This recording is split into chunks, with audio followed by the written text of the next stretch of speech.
할렐루야. 하나님의 말씀은 신명기 5장 1절에서 21절 말씀입니다.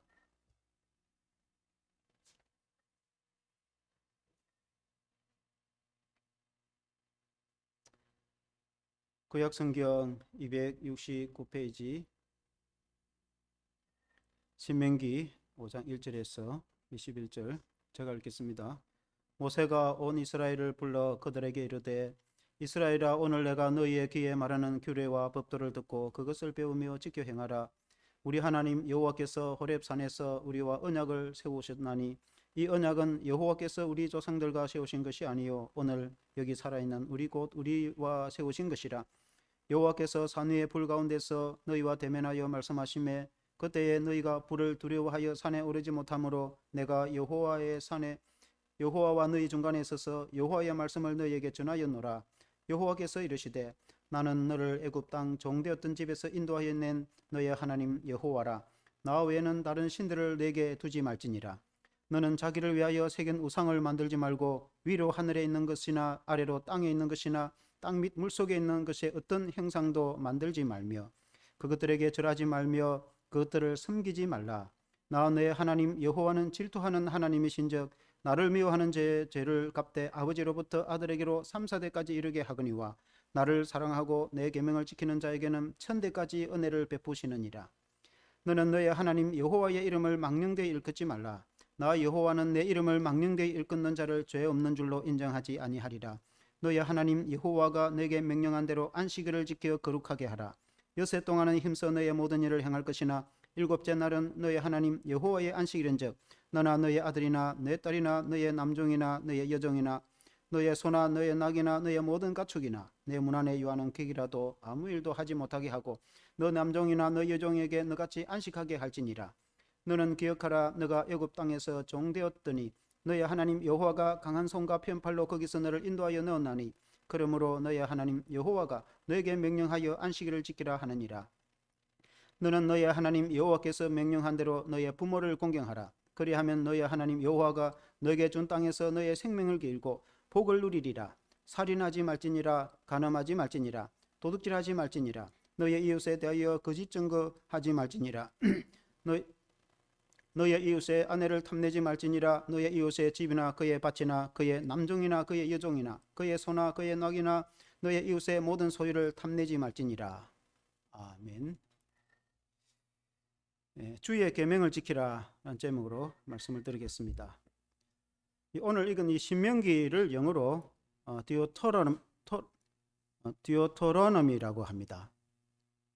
한자로는 신명기라고 하는데 이 신자는 두 번 신자입니다.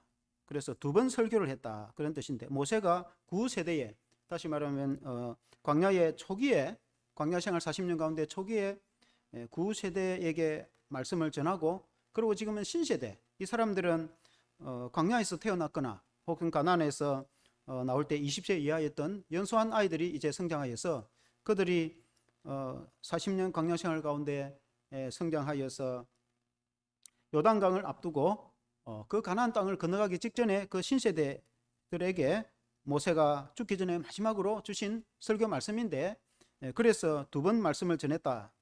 그래서 신명기입니다. 이 요단강을 앞두고 가나안에 들어가서 살아갈 그 신세대인들에게 모세가 하나님의 말씀을 전해 주기를 너희가 그 가나안 땅에 들어가서 살게 되면 하나님의 주신 시내산에서 주신 이 하나님의 말씀을 듣고 이 말씀을 잘 지켜 행하면 가나안 땅에 들어가서 젖과 꿀이 흐르는 그 기름진 땅에서 복을 받을 것이고 창대하고 강한 나라가 될 것이고 세계와 일반 가운데 우수한 민족이 될 것이고 하나님의 복을 받아 장수하고 형통하게 될 것이다. 그러나 그 말씀을 지키지 않고 행하지 않고 살아가면 가나안 땅에 임한 재앙이 너희에게 임할 것이다. 그런 내용입니다. 신명기 내용이. 하나님의 말씀을 잘 지키고 그 말씀대로 사는 자는 1000대까지 은혜를 베풀어 주실 것이다. 그 말씀 가운데 가장 핵심이 되고 요지가 되는 말씀이 십계명입니다. 제가 이 신명기를 쭉 읽고 출애굽기에서 신명기 이 말씀을 또 쭉 읽으면서 1년에 한 번 정도는 꼭 십계명에 대해서 설교를 해야 되겠다 이런 생각을 해봅니다. 보통 목회자들이 십계명에 대해서 설교를 잘 안 하려고 하는 경향도 있습니다. 계명은 딱딱하고 그런 느낌이 들기 때문에 그렇습니다. 은혜롭고 축복된 복된 말씀을 전하고 싶고 성도들이 복을 받는 말씀을 전하고 싶지 딱딱한 그런 말씀을 좀 대체적으로 안전하려고 하는 그런 경향이 있습니다. 그러나 사실은 그렇지 않습니다. 사실은 하나님의 계명이 뭔지 우리가 잘 알고 그 말씀을 잘 알고 주님의 뜻을 이해하고 그 말씀대로 살면은 하나님이 우리에게 창대한 복을 주시기 때문에 사실은 그 계명이 가장 은혜로운 말씀이고 우리의 생명이 되고 우리가 형통하는 그런 약속의 말씀이 되는 것을 믿습니다. 이 10계명 중에 1계명부터 4계명은 대신관계, 하나님과 관계된 말씀이고 5계명부터 10계명은 대인관계, 사람과 관계된 말씀입니다. 그래서 오늘은 1계명부터 4계명까지 대신관계에 대한 말씀을 먼저 전하고 다음 주에 5계명부터 10계명까지 말씀을 전하기로 하겠습니다. 첫째는 대신관계에 대한 계명, 다시 말하면 1계명부터 4계명까지의 말씀을 오늘 전하기를 원합니다. 이 10계명을 크게 이제 대신관계와 대인관계로 나누었는데 신약시대의 공생애 시절에 예수님이 어떤 율법사에게 질문을 받습니다. 선생님, 가장 큰 계명이 무엇입니까? 질문했을 때 예수님이 가장 큰 첫째 되는 계명은 너의 하나님을 온 마음과 뜻과 목숨을 다해서 사랑하고 너의 이웃을 너의 자신같이 사랑하라. 그것이 선지자와 강령이니라. 그렇게 말씀하셨습니다. 그러니까 그 10계명을 2계명으로 요약하면 하나님을 가장 사랑하고 그리고 이웃을 자기 자신처럼 너의 몸을 아끼듯이 이웃을 사랑하는 것, 그것이 계명이다. 계명은 율법을 엄격하게 지키는 그런 의미로 우리에게 다가오지만 사실은 그보다 먼저 사랑입니다. 하나님을 가장 사랑한다면은 우리가 하나님이 싫어하는 것을 하지 않게 될 것입니다. 만약 우리가 부모를 정말 사랑한다면은 부모님이 가장 원하는 그런 일을 하지 않겠습니까? 공부 열심히 해라, 착하게 살아라, 성실하고 정직하게 살아라, 남을 속이거나 해치지 마라. 늘 부모님이 가르쳐주신 그 말씀을 기억해서 부모님을 사랑하고 존경한다면 부모님이 가르쳐준 그 말씀대로 그 교훈대로 살지 않겠습니까? 마찬가지로 우리가 하나님을 정말 사랑한다면 하나님이 말씀하시고 당부하시고 이 말씀대로 살면 복을 받을 것이고 장수할 것이고 형통하게 될 것이라고 주신 말씀을 우리가 믿고 살지 않겠습니까? 마찬가지로 이웃을 정말 사랑한다면 이웃을 해치고 죽이는 일을 여러분 어떻게 하겠습니까? 이웃을 위해서 희생을 하고 봉사를 하고 섬겼으면 섬겼지 어떻게 이웃에게 그렇게 희생을 하거나 악을 행할 수 있겠습니까?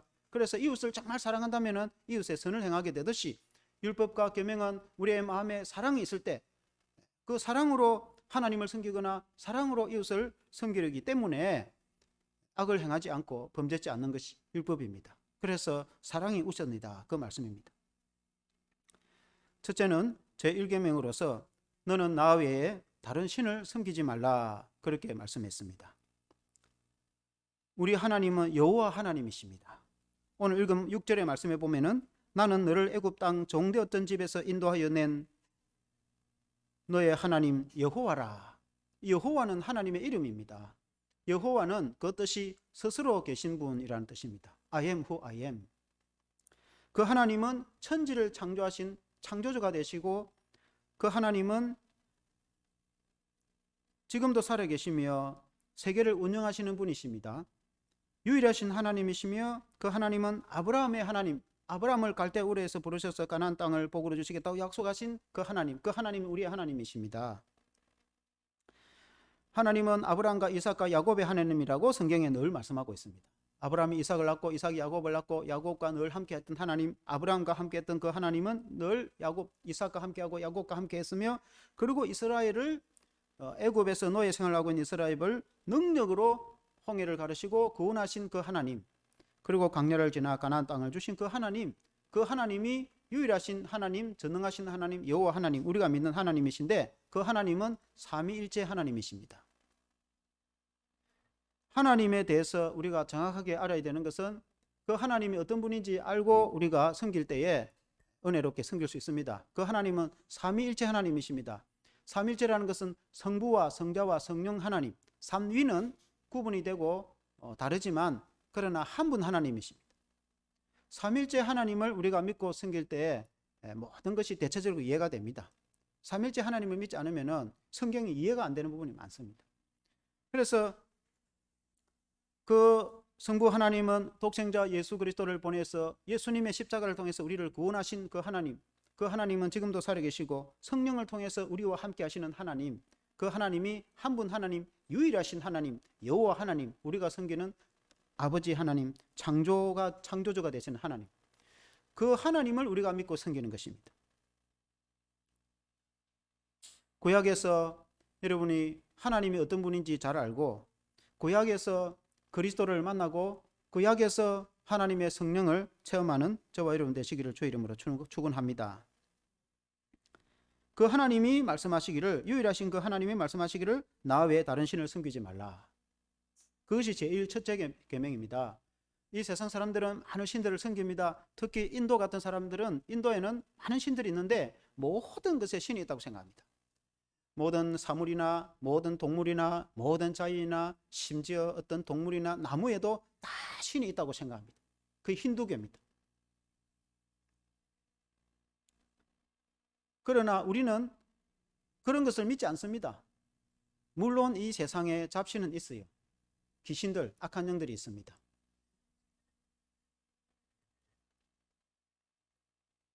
이 악한 영들, 귀신들을 한국 사람들은 귀신 하면은 사람이 죽은 영혼이 구천으로 떠돌아다니는 것을 귀신이라고 이렇게 표현을 하는데, 그러나 성경에 말하는 귀신은 그하고 다릅니다. 성경에는 사람이 죽으면 그 영혼이 천국 가고 지옥 가든지 떠나고 없습니다. 영혼이 구천을 떠도고 돌아다니는 것은 없어요. 근데 이 세상에 떠돌아다니는 잡신, 악한 신은 있어요.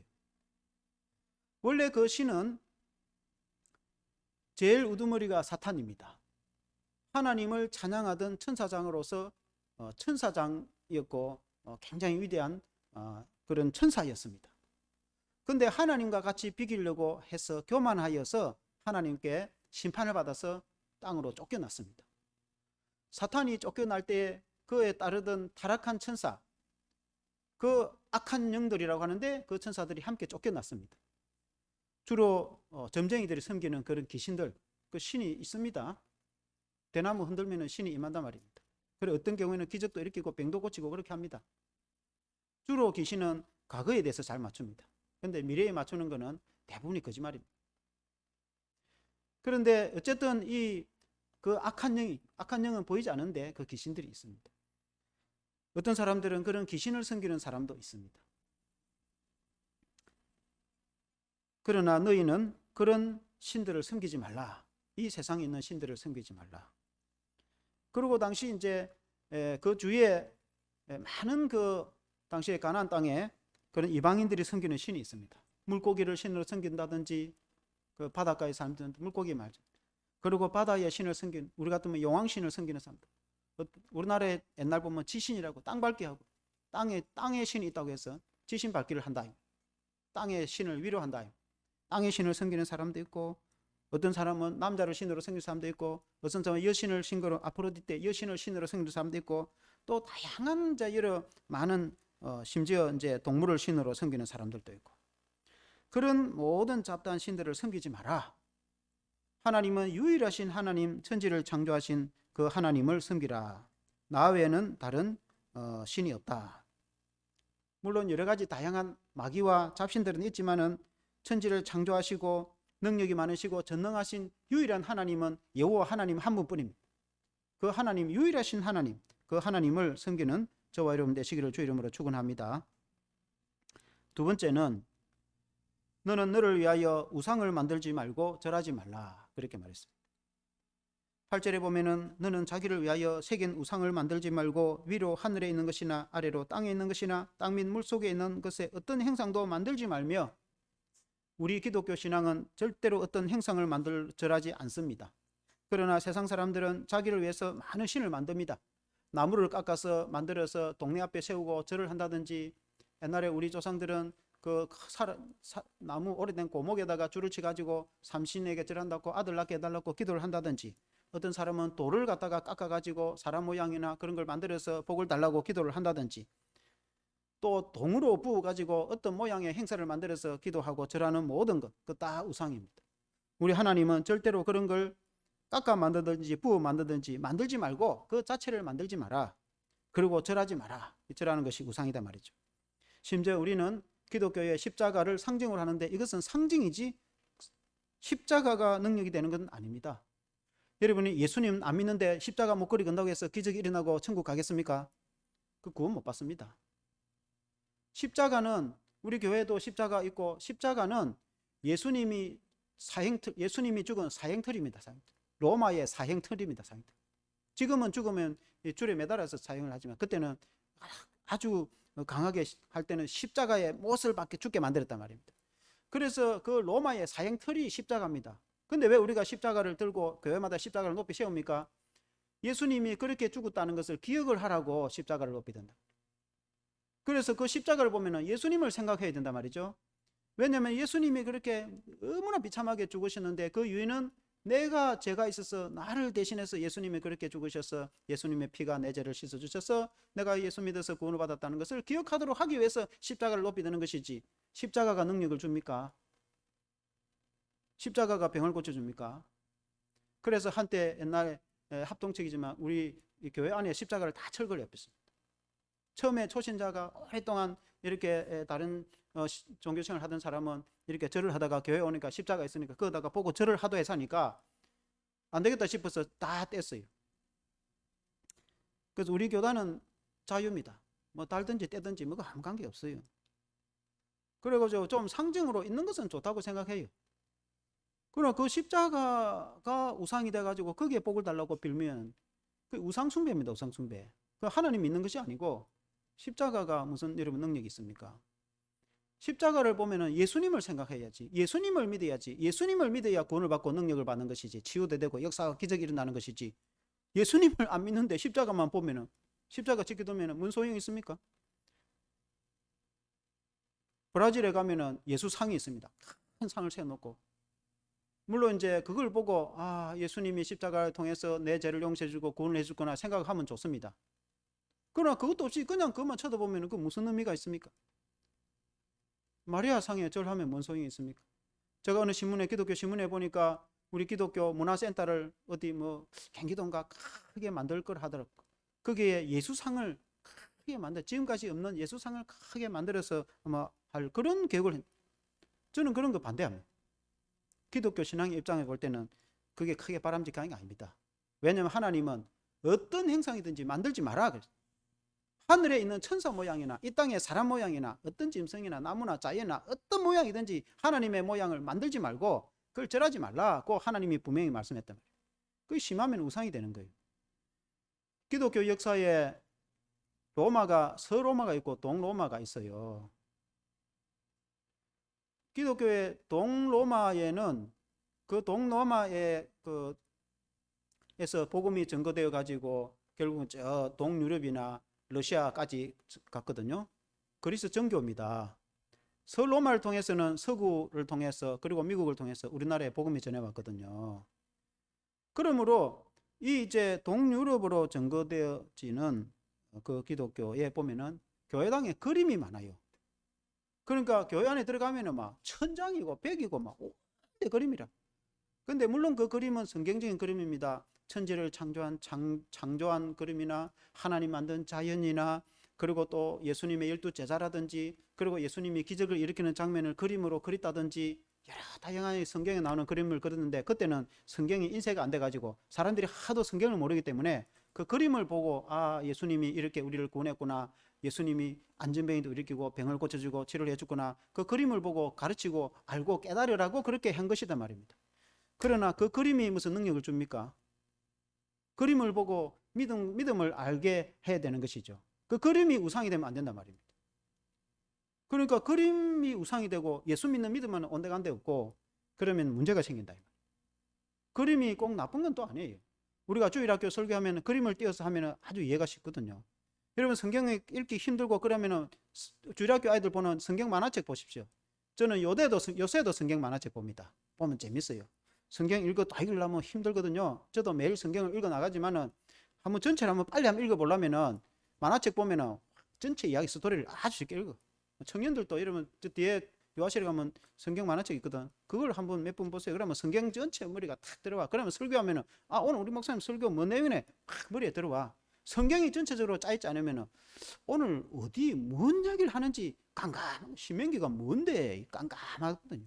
그러나 성경 전체를 내용을 흐름을 알고 있으면 구약시대 이스라엘 백성들 출애굽해가지고 강야 40년 지나가지고 그 요단강 건너기 전에 요단강 앞에서 모세가 죽기 전에 이스라엘 백성들에게 준 말씀이구나. 그게 일단은 머리에 딱 들어온다면, 그런데 그 구체적인 내용이 뭔가 그게 딱 알게 되지면은 그 다음부터는 설교를 듣기가 수월해진단 말이에요. 주일학교 아이들도 다 들을 수 있는, 이해할 수 있는 설교단 말입니다. 그러나 성경이 머리에 들어있지 않으면은 뭔 이야기를 하는지 알아들을 수가 없어요. 30분, 1시간 동안 뭐 열심히 목사님 뭔 이야기 했는데 뭘 어쩌란 말이고 못 알아듣는 경우도 허다이단 말이에요. 교회 와서 설교를 듣는데도. 그래서 오늘은 그 모세를 통해서 주신 말씀이 십계명에 대해서, 우리가 성경에 보면은 뒤에 보면은 십계명이 다 성경책 끝에 보면은 다 있어요. 여러분 십계명 정도는 다 외우고 해야 되지 않습니까? 기독교 제일 중요한 큰 계명이 십계명 아닙니까? 그 중에 1계명부터 4계명에 대해서 오늘 말씀을 전하고 있단 말이죠. 그런데 하나님은 그런 우상을 만들어서 절하지 마라. 하나님은 우상 숭배하는 것을 가장 싫어합니다. 하나님이 제일 싫어하는 것이 우상 숭배입니다. 어떤 무엇보다도 가장 싫어하는 것이 우상 숭배입니다. 오죽했으면 9절 10절에 이렇게 말씀합니다. 그것들에 절하지 말며 그것들을 섬기지 말라. 나 내 하나님 여호와는 질투하는 하나님인즉 나를 미워하는 죄의 죄를 갚되 아버지로부터 아들에게로 3, 4대까지 이르게 하거니와 나를 사랑하고 내 계명을 지키는 자에게는 1000대까지 은혜를 베푸느니라. 하나님을 경배하고 하나님을 믿으면 1000대까지 은혜를 베푸는데, 그러나 하나님 말씀대로 행하지 않는 자는 3세대까지 은혜를 재난을 내린다고 그렇게 말씀했는데, 실제로 성경을 쭉 읽어보면은 어떤 사람이 사람을 죽이거나 남의 상해를 했으면은 아들이 그 일을 했으면 아버지가 책임지지 않습니다. 아버지가 도둑질을 했으면은 아들이 책임지지 않습니다.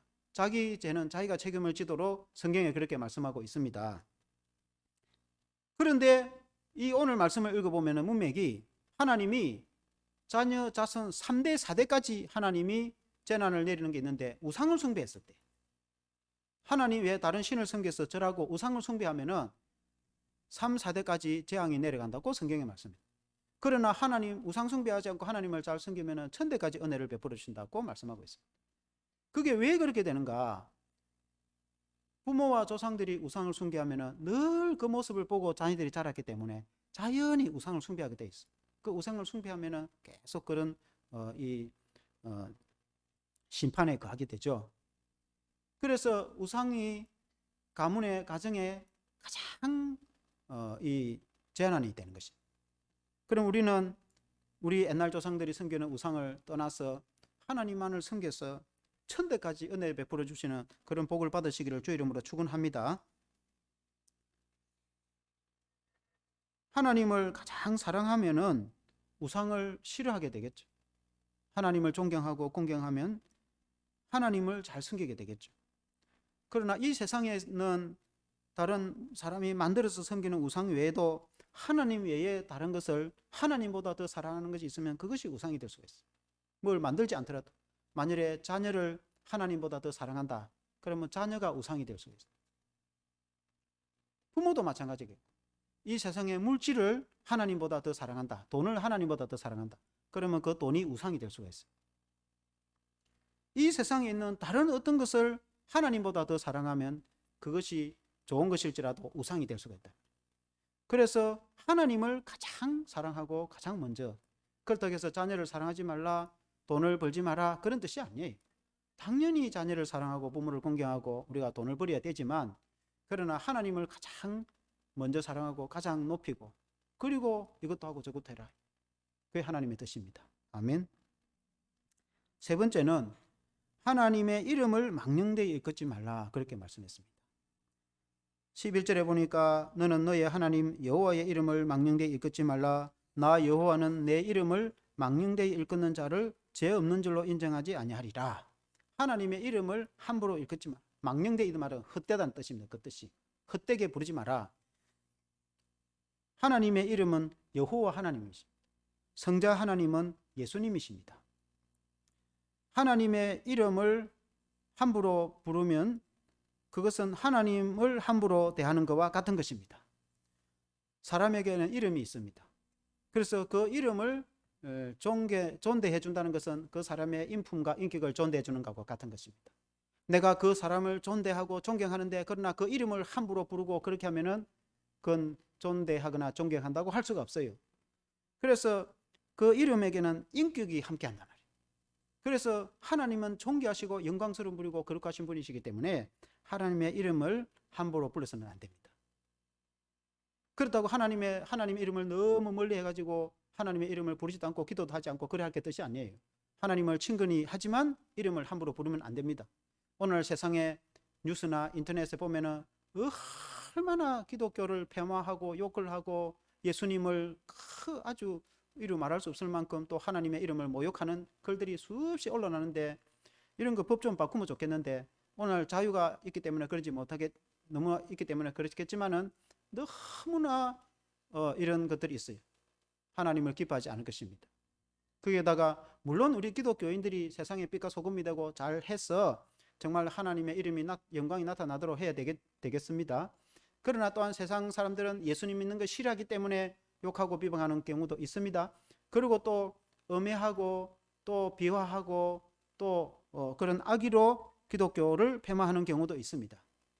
어쨌든 하나님의 이름을 모욕하는 것은 죄 없다고 하지 않을 것이다고 하나님은 말씀하고 있습니다. 하나님의 심판 안에 있다는 것입니다. 하나님의 이름은 여호와입니다. 여호와 하나님의 이름을 성경에 보면은 오늘날 기록이 되어 있는데 옛날 구약시대 보면은 오늘처럼 인쇄술이 발전하지 않았어요. 오늘은 인쇄술의 책이 이렇게 다 나오지만 옛날에는 양 껍데기에다가 말려가지고 성경을 썼단 말입니다. 그러면 그게 오래되면 달아 없어지기 때문에 그리고는 새로 양피지에 계속 뺏겨 써놔야 돼. 이게 양이 너무 많기 때문에 이것만 뺏겨 쓰는 사람이 레위인이 평생에 이것만 뺏겨 쓴단 말입니다. 그리고 또 다르면 또 이렇게 해서 이어져야 되니까 그 레위인이 이걸 뺏겼을 때 여호와라는 이름이 딱 등장하면은 펜을 다시 딱 바꿔가지고 하나님 이름만 적는 펜이 따로 있어. 그럼 그 이름을 딱 적는데 그 시대는 모음이 없고 자음만 있었어요. 히브리가. 그러니까 이제 말은 이렇게 다양하게 언어를 들으면은 알 수가 구분이 되는데 그러나 글자를 보면은 자음만 있는 거예요. 우리나라처럼 자음 모음이 다 있는 게 아니고 자음만 있으니까 여호와가 야훼인지 야화인지 글자를 봐가지고는 구분이 안 돼요. 그러나 이름을 부르면 이제 여호와로 부르든지 야훼라 부르든지 부르겠죠. 그러나 처음에는 이름을 불렀는데 하나님의 이름을 너무나 하나님의 이름을 부르기를 두려워하다 보니까 아예 부르지를 않은 거예요. 함부로 부르다가 이렇게 심판당할까 싶어가지고. 그래서 이름은 부르지도 않고 적기만 계속 이것이 수천 년이 내려와 버려. 그러니까 이름을 부를 수가 없어요. 글자는 있는데 그 뒤에 모음을 다 붙였어요. 이 성경에다가 히브리에다가 모음을 찍으면 다 붙였어요. 왜냐하면 평소에 사람들이 어머니 꾸면은 아만이 안 하거든요. 어머니 하지. 그러나 영, 미음, 니은만 돼 있으면 이게 아만인지 어머니인지 알 수가 없단 말입니다. 그러나 평소에 사람들이 어머니라 그래. 그러면 그걸 이제 다 박을 해서 모든 모음을 다 붙이는데 하나님의 이름을 모음을 뭐라 붙일까? 알 수가 없어요. 부르지는 않으니까. 그래서 히브리어로 주라고 아도니아, 히브리 아도니아로 하면 주님이라는 뜻이에요. 주님. 그 아도니아의 모음을 그 야훼에다가 붙였단 말입니다. 그래가지고 여호와라는 이름이 됐어요. 그게 좀 정확하지 않은 거죠. 옛날 처음에 이름이 아도니아 모음을 붙였겠습니까? 다른 거 어쩔 수 없으니까 그래 붙인단 말이에요. 물론 그렇다고 해서 이름이 틀리거나 잘못된 건 아니에요. 그래서 야훼라 부르든지 여호와라 부른다고 해서 잘못된 건 아니에요. 중요한 것은 그 하나님이 야훼 혹은 여호와 하나님, 우리가 믿는 여호와 하나님, 하나님의 이름이 그렇다 이 말이에요. 그러나 우리가 신약 시대에는 예수님을 믿기 때문에 예수님을 내 마음속에 모시기 때문에 예수님이 십자가의 피로 우리 죄를 용서해 주시고 구원했기 때문에 예수 안에서는 하나님 앞에 담대히 나아갈 수 있는 것입니다.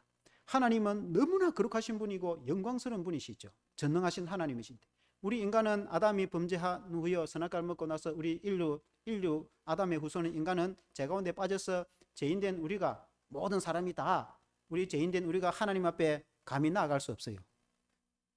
하나님 앞에 나아가면 하나님과 박치기해서 죽는단 말입니다. 그러나 예수님이 십자가에 돌아가셨기 때문에 예수 안에서 우리가 하나님께 나아갈 수 있는 것입니다. 예수님을 믿으면 하나님을 아버지라 부르고 하나님을 친근히 할 수 있는 것입니다. 그러나 예수님을 믿지 않고 하나님께 가까이 나아갈 수는 없어요. 유대인들도 그렇게 생각합니다. 유대인 하나님을 거룩하게 존귀하게 느낍니다. 특히 이슬람 같은 게 보면은 아버지라고 하나님을 아버지라 부르면 돌에 맞아 죽을 수 있습니다. 어떻게 존귀하고 높으신 그 전능하신 하나님을 아버지라 어떻게 부른단 말인가? 절대로 부를 수 없습니다. 그러나 우리 예수 믿는 우리는 예수님이 아버지라 부르셨고 내 마음속에 예수님을 모시고 있기 때문에 우리는 하나님을 아버지라 부르고 가장 친근히 하나님을 부르고 나아갈 수 있습니다. 구약 성경의 이 19장 오늘 새벽기도 때 보니까 그 십계명을 받기 전에 하나님이 모세를 통해서 시내 산에 올라오라 그렇게 말합니다. 시내 산에 올라올 때 그러나 다른 사람들은 절대 올라오지 못하게 합니다. 산 근처에 오지도 못하게 합니다. 어떤 사람이나 짐승이 오면 돌로 쳐 죽이라 그렇게 말합니다. 하나님은 너무나 거룩하시고 영광스러운 분이시기 때문에 죄인된 인간이 하나님께 오면 하나님을 만나면 박치기에서 죽는단 말입니다. 우리 인간은 완전한 죄인이고 하나님은 완전한 거룩하신 분이고 죄인된 인간이 하나님을 만나면 죽는단 말이에요. 그래서 절대로 산에 올라오지 마라. 그러나 모세는 40일 동안 금식기도 하고 하나님께 나아갔어. 그 하나님의 십계명을 받아서 내려왔는데 그 받은 말씀이 오늘 십계명이거든요.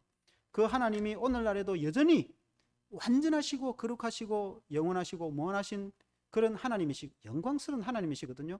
그 하나님이 변하진 않아요. 그러나 우리는 구약시대하고 신약시대하고 다른 것은 신약시대에 하나님의 아들이신 예수님이 십자가에 완전히 죽으셔서 우리 죄를 대신해서 죄를 다 지고 가셨기 때문에 우리는 의로운 것이 없고 거룩한 것이 없지만 예수 안에서는 우리가 깨끗해져서 예수님을 통해서는 하나님 앞에 담대하게 나아가서 하나님을 아버지라 부르고 자식이 아버지에게 부를 때는 뭐 요구할 때는 떼놓고 돈도 내달라 안 합니까? 자기가 뭐 일을 했습니까? 아무것도 안 해도 배고프면 먹을 거 내놔라 하고 냉장고 문 열어보고 이거밖에 먹을 게 없나 하고 엄마에게 그러잖아요. 자녀는 너무 자녀는 냉장고 문을 함부로 못 열어. 너무 친구 놀러 가고 너무 집에 가 냉장고 마음대로 열겠습니까? 그러나 자식은 안 그래. 냉장고 문 열어놓고 일주일 동안 뭐 했냐고 엄마 먹을 거 좀 시장에 안 사느냐고 당당하게 그렇게 말. 그게 자녀다 말입니다. 마찬가지로 예수님을 믿는 우리는 하나님께 그렇게 당당하게 나아갈 수 있어요. 하나님을 아버지라 부르고 하나님 우리에게 복을 달라 부르고 그렇게 기도하고 그렇게 하나님을 가까이 할 수가 있습니다. 그것은 예수님을 믿기 때문에 그렇습니다. 그래서 예수님의 은혜가 얼마나 크고 귀한지 여러분 그것을 믿으시기를 바랍니다. 제 4계명은 안식일을 거룩하게 지키라고 했습니다. 12절 13절에 보면 너의 하나님 여호와가 너에게 명령한 대로 안식일을 지켜 거룩하게 하라. 엿새 동안은 힘써 너의 모든 일을 행할 것이나. 안식일은 6일 동안 열심히 일하고 하루는 쉬라 그런 뜻이죠. 하나님의 천지를 6일 동안 창조하시고 7일째 안식하였기 때문에 너희도 하나님이 안식한 것처럼 너희도 안식하라. 구약의 이스라엘 백성들은 금요일 저녁부터 토요일 저녁까지 해질 때까지 안식일을 지켰습니다. 우리 신약 시대에는 주일을 지킵니다. 일요일날 주일을 지킵니다. 그 이유는 초대교회의 성도들이 예수님이 부활하신 날 모였습니다. 안식 후 첫날, 오늘 말하면 주일이거든요. 일요일날. 이 날은 주님의 부활의 날이거든요. 주님의 부활하신 날을 기념하여 제자들이 모이기 시작해가지고 오늘날 주일이 됐단 말이에요. 그래서 우리는 안식일을 이 주일날 지키는 거예요. 이 주일날, 이 날은 주님의 날이고 주님이 부활하신 날이고 주님이 부활하셔서 우리와 함께 하시는 날이고 주님이 우리의 예배를 받으시는 날이고 우리에게 은혜를 베풀어 주시는 날인 것을 믿으시길 바랍니다. 이 안식일을 거룩하게 지키라. 거룩하게 지키라는 것은 그냥 일도 안 하고 가만히 쉬는 게 안식이 아니고 하나님께 예배를 드리며 지키라. 이 안식일은 교회 나와서 함께 예배드리고 성도와 함께 교제 나누고 하는 것이 거룩하게 보내는 거예요. 이때는 예배도 안 드리고 바다나 산이나 놀러 가고 그렇게 하면 안 돼요. 하나님께 예배를 드리는 것이 중요하고 성도와 함께 보내는 것이 중요하고 그리고 가족들과 함께 지내는 것이 중요하고 안식일 날 우리가 그렇게 보내야 될 줄로 믿습니다. 그렇다고 해서 안식일 날 아무것도 안 하고 물론 이제 오늘 안식일은 안식일이 이제 특수한 상황도 있습니다. 군대에서 근무를 한다는 사람이 경찰 근무를 하는 사람 그런 특수한 상황이 있는 사람은 교대로 쉬어야 되는 거죠. 자기가 근무할 때는 근무하고 쉬는 날 쉬어야 되는 것이죠. 철책전에 근무한 사람이 안식이라고 나는 근무 못한다고 와부르면 어떻게 되겠어요? 그래서 이 이제 안식일 날이 쉴 때에 이것도 안 하고 저것도 안 하고 아무것도 안 하고 꼼짝 있는 게 안식일이 아니고 안식일 날 선을 행하는 것은 좋은 거예요. 예수님이 구덩이에 빠진 양을 건지지 않겠느냐? 그와 같이 안식일 날 전도를 하거나 안식일 날 구제를 하거나 안식일 날 선을 행하는 것은 좋은 일은 할 수 있단 말입니다. 안식일 날 아무것도 못하고 있어야 된다 그런 의미가 아니에요. 잘못 인식하면 안식일 날 뭐 하면 죽는 줄 알고 하나님이 그렇게 가르치지 않았어요. 안식일 날 일반적인 경우일 때 안식일 날 당신 농사를 짓기 때문에 6일 동안 열심히 농사 짓고 일하고 하루는 그날 일하지 말고 쉬라. 그러고 교회 가서 예배드리라. 그게 하나님 가르치는 거예요. 교회 가서 예배드린다고 해서 집에 가서 밥도 안 먹고 뭐 아무것도 안 하느냐, 그런 건 아니단 말이죠. 그래서 하나님이 말씀하지 않은 것을 너무 지나치게 그렇게 하면 안 돼요. 이 성경 말씀을 쭉 전해주면서 이 신명기의 하나님의 그 말씀에 대표적으로 우리가 기억나는 단어가 쉐마라는 말을 들으라. 쉐마 이스라엘, 신명기 6장이거든요. 들으라 이스라엘. 하나님의 백성들에게 하나님 말씀을 전하고 들으라. 그 하나님의 말씀을 듣고 그리고 그 말씀을 지켜 행하라. 하나님의 말씀을 들었으면 그 말씀대로 지켜 행하면 너가 창대하게 될 것이고 너가 사는 땅에서 장수하게 될 것이고 너가 복을 받게 될 것이고 자손 만대의 복을 받게 될 것이고 형통하게 될 것이고 그렇게 될 것이다. 그래서 하나님 말씀을 잘 듣고 그 말씀을 지켜 행하면, 하나님을 사랑하고 그 말씀대로 살면은 하나님께 복을 받는다 하는 것이 이 신명기 말씀이거든요. 십계명도 마찬가지고. 그래서 신명기 28장에 보면은 너가 가나안 땅에 들어가서 하나님을 사랑하고 하나님 말씀대로 잘 지켜 행하면 너가 들어가도 복을 받고 나가도 복을 받고 성읍에서 복을 받고 집에서도 복을 받고 들에서도 복을 받고 적군이 쳐들어왔다가 한 길로 왔다가 7길로 도망가고 하나님이 질병을 치료해 주시고 땅에 기름진 이슬과 비를 내려주셔서 곡식이 잘 되고 하나님이 장대하고 형통하게 복을 주실 것이다. 그 신명기 28장에 보면 구구절절히 그렇게 말씀하고 있어요. 그래서 우리가 하나님을 사랑하고 하나님 말씀대로 사는 것이 얼마나 중요한지 모릅니다. 하나님이 먼저 그의 나라와 그의 의를 가라. 그러면 이 모든 것을 너에게 더하여 줄 것이다. 하나님이 먹고 사는 문제도 다 해결해 주신단 말이죠. 그러나 그 말씀을 지켜 행하지도 않고 듣지도 않고 그러면은 가나안 땅에 그 악한 백성들을 다 재난으로 쓸고 심판하고 했는데, 다른 민족들에게 노예로 끌려가고 했는데 그렇게 될 것이다. 이렇게 신명기가 28장에도 보면은 그 뒤에는 그렇게 말씀하고 있어요. 하나님.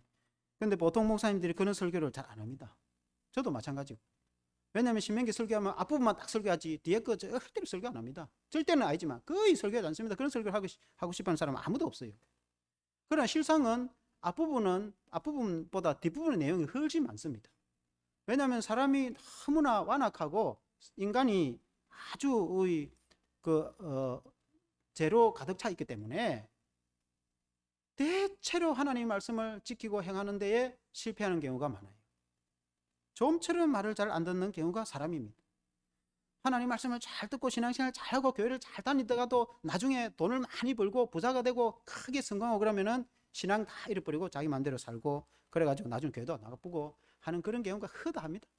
그건 우리나라도 말할 것도 없고 전 세계도 마찬가지고 대부분 다는 아닌데 많은 경우에 사람들이 그렇게 합니다. 힘들고 젊었을 때 어렸을 때는 목숨을 걸고 주를 믿고 섬기고 교회 다니고 헌신하고 봉사하다가 나중에 크게 성공하면은 뭐 교회 안 가도 뭐 잘 먹고 잘 사는데. 그래서 하나님이 그걸 잊어버리지 말아요. 제가 다음에 또 한번 설교했지만 자녀들에게도 대대로 내려가고 옛날에 일제시대 때 큰 신사 참배 반대하고 목숨 걸고 신앙식 읽고 그렇게 할 때는 예수님을 잘 믿다가 6.25 전쟁 후에 폐허 가운데서 살아보겠다고 막 큰 새마을 운동하면서 핍박 가운데 복음으로 신앙생활을 하던 믿음의 조상들이 있는 그 가문에도 세월이 다 지나고 자녀들이 가정의 복을 받아갖고 자녀들이 뭐 다 잘 되고 출세하고 돈도 벌고 뭐 엄청나게 다 나중에 하나님 복을 주거든요. 그러니까 떵떵거리고 사니까 지가 고생을 안 해봤거든. 저 할아버지나 부모 때 고생했지. 부모 때 고생했지. 지가 고생을 안 해놓으니까 부모가 자녀를 얼마나 편안하게 키웠겠어요. 그러니까 자기는 마음껏 편하게 커놓으니까 그 은혜 다 잊어버리고 그리고 술 마시고 세상 가운데 살다가 또 부도 나고 깨지고 암이 걸리고 죽을 판이 돼갖고 그때서 그 부모님이 그렇게 가르쳤던 예수 믿는 신앙 한번 생각해가지고 회개하고 또 돌이켜가지고 새롭게 돼가지고 하는 경우가 주로 보면 간증이 그런 간증이에요. 사람이 그렇단 말이에요. 대체적으로 인간이 그렇습니다. 그래서 사랑하는 성도 여러분, 오늘 이 말씀을 평생에 여러분이 특히 젊은 세대 사람들이 마음에 새기고 마음판에 새기고 잊지 않고 이 말씀을 대로 살기를 바랍니다. 다음 주에도 꼭 오셔가지고 그 5계명부터 10계명을 여러분 꼭 들으시길 바랍니다. 결론적으로 이것만 말씀드리고 마치길 원하는데, 우리 예수님이 그런 비유로 말씀해 줍니다. 예수님 마태복음 5장에서 7절에 보면은 산상수훈이 있어요. 예수님이 갖추신 산에서 가진 보배를 말씀이랬어요. 여러분, 신약의 이 헌법입니다. 우리 예수 믿는 성도의 최고의 헌법이라고 하면은 산상수훈입니다. 그거 보면은 예수님이 보배로운 말씀을 가르쳤거든요. 산상수훈만 잘 읽으면 우리가 어떻게 사는지 알 수가 있어요. 그런데 그 말씀을 예수님이 다, 너희는 세상에 빛이고 너희는 세상의 소금이고 성실하게 정직하게 너희가 세상을, 이웃을 사랑하고 하나님을 잘 섬기고 이렇게 살도록 다 가르쳐 줬어요. 그러고는 예수님이 마지막에 이 말씀을 다 듣고 이해하고, 그리고 그 말씀대로 사는 사람은 지혜로운 사람이 되어서 반석 위에 집을 지은 자와 같다. 반석은 큰 바위 위에, 그리고 기둥을 세우고 집을 지었어. 아파트 집을 지으면 콘크리트를 크게 해가지고 그렇게 집을 지으면 바람이 불어도 아파트가 흔들리지 않는단 말이에요. 우리도 집을 지어보니까 그 기초를 아주 콘크리트로 튼튼하게 하거든요. 요즘 콘크리트를 하지만 옛날에는 바위 위에다가 그걸 큰 바위를 반석이라 하거든요. 그 위에 기둥을 세워야지. 만일에 그렇지 않고 땅에다가 세우면은 비가 오면은 쑥 땅 꺼집니다. 그럼 조금만 꺼지면, 기둥이 꺼지면 집은 짜그러지고 다 무너져 버려요. 그런데 만일에 모래 위에다가 집을 지면 어떻게 되겠어? 모래 위에 집을 지면 거의 뭐 창수가 내고 바람이 비바람 치면 그냥 무너져 버리겠죠. 그와 같이 하나님의 말씀을 잘 듣고 그 말씀을 이해하고 그 말씀대로 살려고 발버둥치 노력하고, 우리가 완전하거나 완벽하지는 않지만은 그래도 그 말씀을 지켜 살려고 말씀을 따라 사는 자는 반석 위에 집을 지은 자와 같이 그 인생이 무너지지 않는다. 그의 믿음의 신앙의 집이 무너지지 않고 든든하고 그의 가문이 든든하게 되는 겁니다. 그것은, 그 말씀을, 예수님이 하신 말씀은 우리가 일반적으로 보통 반석이라고 할 때는 예수님을 믿는 것을 반석이라고 합니다. 예수님을 믿고 그 믿음을 반석같이 굳건하게 하라고 하는데, 그 산상수훈의 마지막에 7장에 예수님이 하신 말씀은 믿고 행하는 걸 말씀하고 있어요. 그 말씀을 듣고 지키고 그 말씀대로 살면, 그 말씀을 행하고 살면은 하나님이 반석 위에 집을 지은 자 같이 흔들리지 않게 할 것이다. 굳건하게 할 것이다. 근데 그 말씀을 다 듣고 그 말씀을 다 알고도 행하지도 않고 지키지도 않고 자기 마음대로 살면은 모래 위에 집을 짓는다. 겉으로 보기에는 화려하고 멋진 것 같은데 모래 위에 집을 지면은 기둥이 쑥 꺼진단 말입니다. 파도가 치고 비바람이 치면은 그 집은 다 짜그러지고 다 무너지는 거예요. 그 얼마나 어리석은 사람입니까? 그래서 그런 자가 되지 마라고 예수님이 말씀하셨단 말이에요. 사랑하는 성도 여러분, 우리는 예수님의 말씀을 잘 듣고 그 말씀을 잘 지켜 행함으로 지혜로운 자가 되어서 반석 위에 집을 지은 자로서 승리하는 신앙이 되기를 주 이름으로 축원합니다. 기도하겠습니다. 하나님 아버지, 우리 주님이 신명기를 통해서 신세대들에게 다시 한 번 더 강조한 말씀이 있습니다. 십계명을 비롯해서 그 많은 신명기의 말씀은 하나님을 사랑하고 하나님의 말씀을 듣고 하나님의 말씀을 지켜 행하라 하는 말씀입니다. 그리하면 가나안 땅에 들어가서 기름진 땅에 장수하며 복되고 창대하게 복을 받으며 살 것이다는 말씀이 신명기의 말씀입니다. 하나님 아버지, 오늘날에도 하나님이 우리에게 복을 주시며 우리가 예수님을 잘 믿고 그 믿음과 신앙대로 살면은, 주님이 우리에게 갖추신 신앙대로 말씀을 지키며 살면은 우리가 창대한 복을 받아서 은혜가 되는 줄로 믿습니다. 하나님 아버지, 그 모든 말씀 가운데 가장 핵심이 되는 말씀은 십계명이라고 말씀하고 있습니다. 하나님을 사랑하고 이웃을 사랑하며 믿음과 신앙을 따라서 우리가 가장 기본적으로 살아갈 때에 하나님은 우리를 지키시고 복되게 하여 주셔서 창대하게 해 주실 줄로 믿습니다. 하나님 아버지, 우리는 죄인된 인간으로서 하나님 앞에 도저히 나아갈 수 없을 때에 우리 예수님이 십자가에 죽으심으로 우리 죄를 용서해 주셔서 우리가 예수님을 믿어서 예수님 안에서 우리는 하나님 앞에 담대히 나아갈 수 있습니다. 그 은혜를 생각할 때 하나님의 은혜가 얼마나 크고 놀라운지, 하나님의 그 사랑이 얼마나 크고 놀라운지 우리가 하나님을 사랑하지 아니할 수가 없는 것입니다. 우리가 은혜를 받고 우리가 구원을 받은 걸 생각할 때에 우리가 어떻게 예수님을 사랑하지 않고 우리가 어떻게 하나님을 사랑하지 않을 수가 있겠습니까? 하나님, 우리는 부족하지만 우리는 온 마음과 뜻과 목숨을 다해서 예수님을 사랑하고 하나님을 사랑하고 믿음과 신앙으로 살아가기를 다짐하는 줄로 믿습니다. 하나님 아버지, 우리의 인간이 완전하거나 완벽하지는 않지만 그래도 우리에게 가르쳐주신 그 말씀대로 살려고 애를 쓰고 최선을 다해서 살 때에 하나님은 우리를 사랑해 주셔서 우리에게 하나님의 복을 주시며 우리의 모든 인생을 지키시고 우리를 창대하게 하시고 머리가 되고 꼬리가 되지 않게 하시고 강한 민족이 되게 하시고 죄를 베풀어 주셔서 복되게 하시고 가정과 가문을 통해서 직장과 생업을 통해서 인생을 통해서 하나님의 복을 주시고 자녀 자손 대대에 복을 주실 줄로 믿습니다. 우리가 이 믿음과 신앙으로 승리하도록 도와주시옵소서. 예수님 이름으로 기도합니다. 아멘.